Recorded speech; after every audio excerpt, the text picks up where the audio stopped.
안녕하세요. 저는 여러분들이 방금 다뤘듯이 로봇에 대한 기대가 굉장히 큰 것 같아요. 근데 저는 이제 실제 산업체에서 로봇을 직접 개발을 해보고 또 상당히 여러분이 알고 있던 이런 산업용 로봇이라는 것들을 직접 상품화를 해서 제조 현장에 이렇게 사용해 본 경험이 있습니다. 그리고 이제 최근에는 저희가 학교로 옮겨서는 오랫동안 수술 로봇에 대한 이제 연구를 시작해서 우리 인간에게 직접 도움이 되는 그 의료 현장에서 사용되는 이제 수술 로봇에 대한 제품도 제가 직접 개발했습니다. 그래서 오늘 여러분들 많은 기대가 있으실 것 같은데 네. 저는 그냥 판타지적인 이야기보다는 현실적인 이야기, 그리고 그런 현실이 정말로 우리 미래에 다가올 때 우리가 어떻게 준비를 해야 되고, 우리가 또 많은 오해가 있는 것도 사실입니다. 그 오해도 우리 이번 기회에 풀어나가는 그런 시간이 됐으면 좋겠습니다.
여러분, 저와 함께 로봇 공부를 좀 하실 준비가 되어 있으시나요? 네. 한번 그러면 본격적으로 한번 로봇에 대해서 다뤄보도록 하겠습니다. 교수님, 네. 저희 세대가 앞으로 멀지 않은 미래에 네. 저희가 상상하는 그 로봇들, 꼭 필요한 로봇들과 함께하는 시대가 올 수 있는 거잖아요. 네. 그래서 더 기대가 되는데 오늘 교수님 말씀을 통해서 저희가 궁금한 로봇들에 대해 많은 부분이 풀렸으면 좋겠습니다. 좋습니다. 한번 최대한 여러분들의 그 의문점을 풀어드리도록 하겠습니다.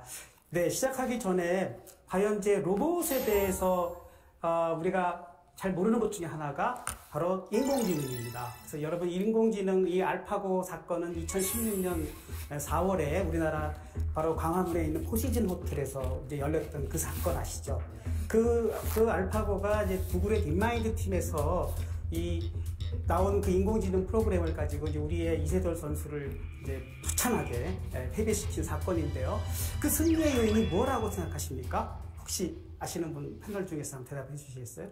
뭔가 그동안 오랫동안 쌓여온 그런 기보들, 축적된 데이터들 때문 아닐까요?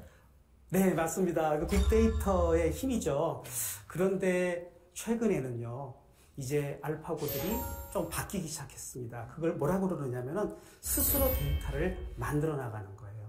그 셀프 플레이라는 기능을 이용해서 자기들끼리 바둑을 둡니다. 그러면서 자기네들이 이기고 진 결과물을 가지고 다시 새로운 알고리즘들을 찾기 시작했는데요. 그거를 이제 알파고 제로라는 프로그램인데, 그 제로가 알파고 리라는 그 16년 버전의 알파고 리를 100대 0으로 이기는 그런 수준으로 올라갔습니다. 그러니까 불과 3년이 지났는데, 5년이 지났죠. 5년이 지났는데 속도, 정밀도, 승률 면에서 월등하게 지금 발전하고 있습니다. 그러니까 인공지능은 지금도 빠른 속도로 발전하고 있다는 것이죠. 이러한 인공지능이 이제 아까처럼 실질적으로 바둑뿐만 아니라 우리가 여러 가지 이제 우리 실생활로 이것이 파급돼서 번져나갈 수 있는 날이 곧 다가올 것이죠. 그런데 또 뭐가 그 사이에 또 일어났죠? 바로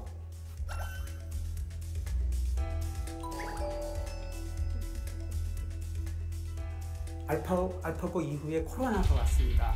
여러분, 우리 코로나로 인해서 지금 온 인류가 사실은 전쟁을 치르다시피 우리가 바이러스와의 전쟁을 또 치르고 있죠. 그래서 사실 이제 우리 여러분들 세대도 그렇고 지금 현재 우리 겪고 있는 세대도 그렇고 두 가지의 좀 전쟁을 치르고 있는 것입니다. 바로 우리가 상상하지 못했던 이 바이러스와의 전쟁, 그리고 이 이후에 다가올 또 더 무서운 AI와의 어떤 전쟁, 이런 것들도 있을 수가 있겠습니다. 사실은 미래에 대한 불안은요, 이런 인공지능과 로봇이 자꾸 새로운 것에 대한 변화를 일으키고 변화에 적응하지 못할 때 불안이 생기는 거죠. 내가 뭔가 너무 아는 게 없다? 또 뭔가 여기 대해서 우리가 어떻게 대처를 해야 될까? 이런 것들에 대한 준비가 안 되어 있으면 사람은 항상 불안할 수밖에 없는 것입니다. 그래서 여러분들이 오늘 이 시간을 통해서 과연 우리 사회가 안고 있는 문제 그리고 앞으로 다가올 미래를 같이 고민해 보는 것도 좋은 거라고 생각합니다. 또 하나 살짝 어두운 얘기를 살짝 하고 지나간다면요.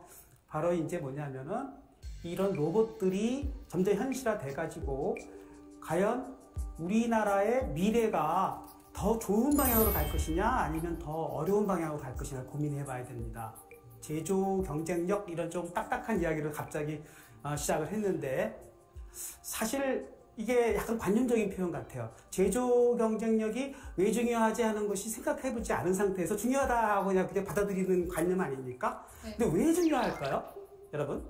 아무래도 기술력을 뭔가 얻기 위한 것 아닐까요? 그렇죠. 기술력. 그 기술력을 기반으로 해서 우리가 뭘 가져야 될까요? 갑자기 질문을 던지니까 우리가 그 두 가지가 자급자족이 안 된다고 합니다. 그거 혹시 아실까요? 자급자족이 안 되는 두 가지. 자급자족? 네. 자원이 좀 부족해요. 그렇죠. 자원. 또 하나 같은 말이지만 돈? 네. 뭐 자원? 다 맞추신 걸로 하겠습니다.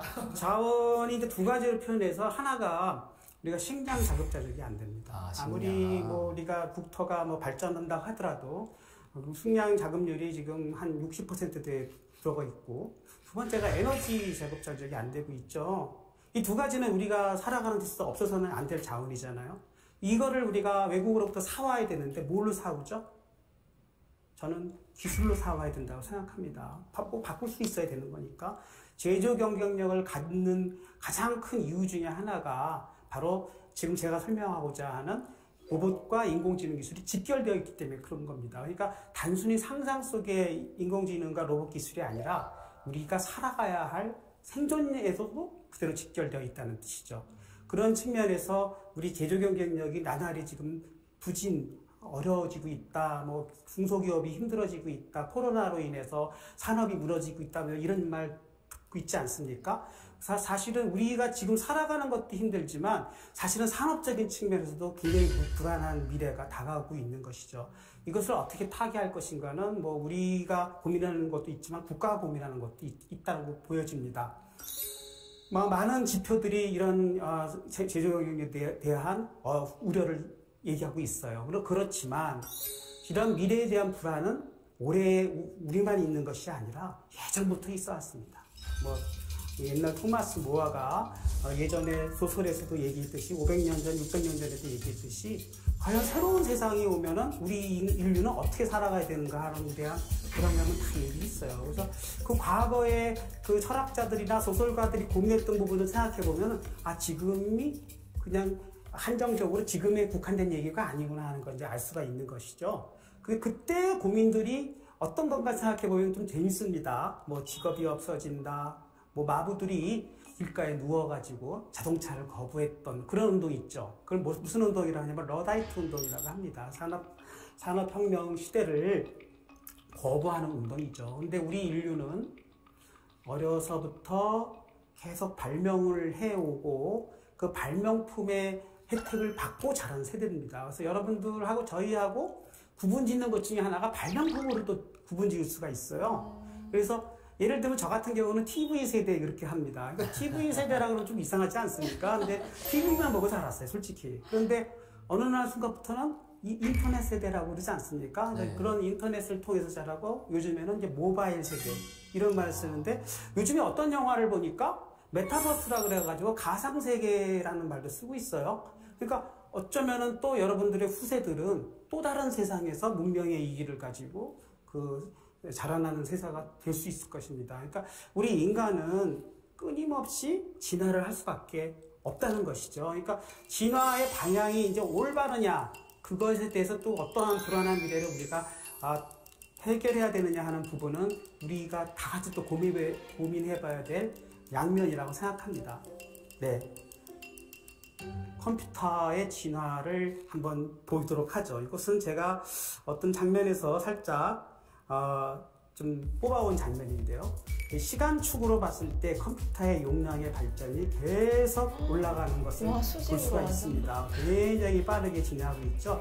그래서 스케일을 로그 스케일이라고 해가지고 10배를 1의 단위로 이렇게 나눠야 될 정도로 컴퓨터의 진화 속도를 바꿀 수가 있다고 합니다. 컴퓨터의 계산 능력을 이렇게 계측하는 하나의 단위를 플랍스라는 단위를 쓰고 있습니다. 플랍스. F는 이제 실수란 뜻입니다. 실수를 초당 얼마나 연산할 수 있냐는 횟수인데요. 지금 여러분이 쓰고 있는 노트북이나 핸드폰이 20년 전, 30년 전에 슈퍼컴퓨터보다 훨씬 빠른 계산 속도를 갖고 있습니다. 어느 정도의 속도냐면요. 약 1.5 테라플랍스의 속도를 갖고 있습니다. 1.5 테라. 그러면 그 정도의 속도면은 우리 예전에 쓰던 컴퓨터 속도에 어느 정도나 빠를까요? 한 60년 전하고 비교해 봤을 때요. 60년 전이요? 네. 1000배? 1000배? 아니 천불 너무 작고. 네. 정답은 1조입니다. 1조는 10의 12제곱승이고요. 10의 12제곱승이 우리 단위로 봤을 때는 그걸 테라플랍스라고 부릅니다. 그러면 테라 다음에 우리가 뭐 기가 이런 컴퓨터 용어를 많이 들어봤죠. 기가, 메가헬츠 뭐 이런 얘기. 지금 테라 단위를 쓰고 있죠. 그러니까 우리 어렸을 때 공부했던 사람들은 뭐 메가 얘기하고 막 그랬었어요. 뭐 내 메모리 용량이 64메가야 그러면은 요즘은 웃지 않습니까? 기가 얘기를 하고 있고 그 다음에 요즘에 그 이동 장치의 용량은 테라 단위지 않습니까? 1테라 단위인데 그 다음도 궁금하지 않습니까? 테라의 1000배를 뭐라고 할까요? 네, 공부하는 시간. 들어보긴 했는데 기억이 안 나요. 페타라고 합니다. 페타. 그래서 페타플럭스고요. 다시 그거의 1000배는 기억나시나요? 엑사입니다. 엑사. 그래서 그런 식으로 계속 올라가죠. 그럼 엑사 다음은 뭐 예를 들면 여기 잘 표시되어 있는데 엑사 다음엔 제타 다음엔 요타 이렇게 올라갑니다. 그러면 요타 단위는 10의 몇 제곱이승이 될까요? 계산을 막 하셔야 됩니다. 죄송합니다. 괴롭혀드려서 10의 24제곱이 됩니다. 그러니까 다시 지금의 컴퓨터보다 1조배가 빨라지는 거예요. 언제? 대략 30년경이라고 보여집니다.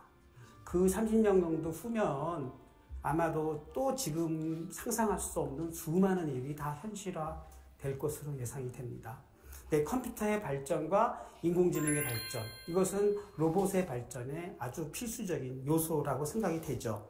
네, 지금 일본에 있는 요 미켄 후지츠라는 회사에서 만든 이런 후가쿠라는 로봇이 현재 현존하는 가장 빠른 슈퍼컴퓨터라고 합니다. 대략 500페타플롭스 정도 된다고 하니까 좀 있으면 이제 페타 다음에 단위까지도 올라갈 수 있는 정도로 지금 빨라지고 있다고 합니다. 여러분, 상상 속의 로봇은 또 여기서도 또 우리가 세대가 달라져요. 로봇 하면 저 같은 경우는 아톰 세대라고 하거든요. 아톰 보면서 이제 막 자랐는데